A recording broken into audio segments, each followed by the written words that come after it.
Engineering students at Bucknell University are about a third of the way through their senior capstone project. This is a year-long process where the students basically work with some sort of client, usually an external client, to go through the entire design process that we've given them bits and pieces of, and at smaller scales throughout the 4 years that the 3 prior years that they've been here.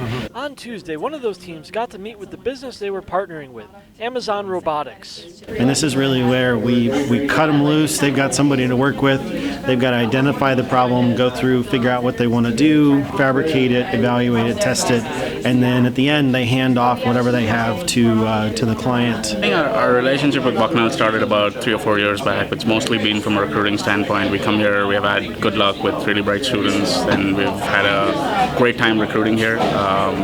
But recently we've started sort of this projects that we're doing with some of the senior classes. And it's mostly research projects, things that we're investing in as a company, trying to figure out solutions and see if the professors and students combine themselves, can come up with new innovative ideas, out-of-the-box thinking, and figure out how we can solve it together.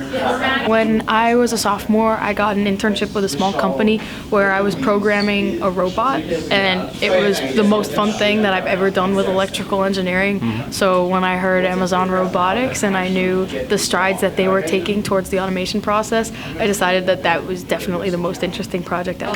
For this team specifically, since it's related to Amazon, you're probably dealing something with shipping or fulfillment, and so they've talked to Wise, they've talked to Giant, they've talked to Walmart, they've talked to people who work in UPS, just to understand this area that none of them have experience with before.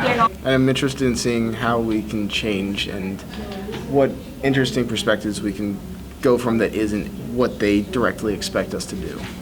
We want to give students a sort of a real-world, hands-on experience as much as possible, and that's what doing projects with companies like Amazon Robotics, that's what we provided the students, that experience. By doing the collaborations, the students also have an opportunity to go visit the company. So in the case of Amazon, we got to go visit one of their fulfillment centers.